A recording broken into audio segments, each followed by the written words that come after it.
Hello bachcho, let's see the question, and the question says that the isolation of DNA, removal of protein and RNA is carried out by enzymes dash and dash respectively.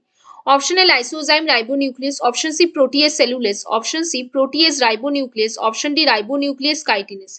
तो आ जाओ बच्चों थोड़े से की concept के ऊपर बात कर लेते हैं, चीजों को अच्छे समझाते हैं तो क्वेश्चंस को हम बहुत इजीली सॉल्व कर सकते हैं। तो देखो बच्चों बाहर वाला ये जो लेयर आपके पास प्रेजेंट है ये आपका सेल वॉल है, बीच में आपका क्या प्रेजेंट है, यहाँ पे आपके सेल मेम्ब्रेन प्रेजेंट है, ठीक है। और अंदर आपके सेलुलर ऑर्गेनेलिस वगैरह प्रेजेंट होंगे, क्या प्रेजेंट होंगे अंदर, सेलुलर ऑर्गेनेली वगैरह, यहाँ पे सेलुलर पार्ट्स यहाँ पे वहां पे प्रेजेंट होंगे। और एकदम बीच में आपके पास क्या होगा बच्चों, न्यूक्लियस प्रेजेंट होगा, ठीक है। तो अगर हम चाहते हैं कि हम सेल वॉल को तोड़ना चाहे तो सेल वॉल को तोड़ने के लिए अगर हम बैक्टीरियल सेल के बारे में बात कर रहे हैं तो बैक्टीरियल सेल का जो सेल वॉल है वो किससे बना होता है बच्चों, पेप्टाइडोग्लाइकेन से बना होता है। बैक्टीरियल सेल का जो सेल वॉल है वो किससे बनेगा, पेप्टाइडोग्लाइकेन से बनेगा।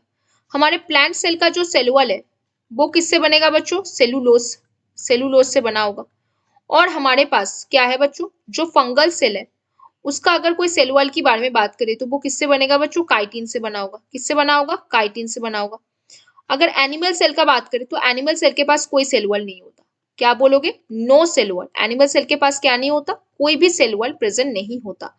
वहीं पे अगर पेप्टाइडोग्लाइकेन की बात चल रही है तो उसका डाइजेस्टिंग एंजाइम कौन है, लाइसोजाइम एंजाइम से आप इसको डाइजेस्ट कर सकते हो। कौन से एंजाइम, लाइसोजाइम एंजाइम से। फिर अगर आप सेलुलोज की बात करो तो वो कौन से एंजाइम से आप डाइजेस्ट कर सकते हो, सेलुलेज एंजाइम से आप उसको डाइजेस्ट कर सकते हो, है ना बच्चों। फिर आपका जो फंगल सेल है वो काइटिन से बना होता है, आप कौन से एंजाइम से उसको डाइजेस्ट कर सकते हो, काइटिनेज एंजाइम से। कौन से एंजाइम से बच्चों, काइटिनेज एंजाइम से आप उसको डाइजेस्ट कर सकते हो। एनिमल सेल जो है वहां पे कोई भी सेल वॉल नहीं होता, तब आप उसको डाइजेस्ट करने के लिए कोई भी एंजाइम का इस्तेमाल नहीं करोगे क्योंकि कोई भी वहां पे सेल वॉल नहीं है। अब देखो बच्चों जो सेलुलर पार्ट्स है वो किससे बने होंगे, मैक्सिमली सारे जो है वो प्रोटीन से बने होंगे। मान लो वो सारे किससे बने होंगे, प्रोटीन से बने होंगे। तो अगर प्रोटीनेशियस है तो उसको डाइजेस्ट करने वाले कौन से एंजाइम आपको मिल जाएगा, प्रोटीएस मिल जाएगा। प्रोटीन को डाइजेस्ट करने वाले आपके पास क्या मिल जाएगा बच्चों, प्रोटीएजेस मिल जाएगा। फिर न्यूक्लियस में आपके पास क्या मिलेगा बच्चों, न्यूक्लियस में आप देख पाओगे आपके पास मिलेगा, न्यूक्लियस में आपके पास आरएनए होगा और न्यूक्लियस में आपके पास डीएनए होगा। आपको किसको बचाना है, आपको डीएनए को बचाना है, इसीलिए डीएनए को डाइजेस्ट कराने वाले आप कोई भी एंजाइम का इस्तेमाल नहीं करोगे। लेकिन आरएनए को आपको हटाना है तो आरएनए को डाइजेस्ट कराने के लिए आप क्या एंजाइम यूज करोगे बच्चों, राइबो न्यूक्लियस। कौन सा एंजाइम का इस्तेमाल करोगे, ribo nucleus. But DNA digesting कोई भी एंजाइम आप अप्लाई नहीं करोगे, कोई भी डीऑक्सीराइबो न्यूक्लियस आप यहाँ पे अप्लाई नहीं करोगे क्योंकि आपको डीएनए को क्या करना है बच्चों, कलेक्ट करना है। So in the isolation of DNA removal of protein के लिए आप कौन सा एंजाइम यूज करोगे, प्रोटीएस।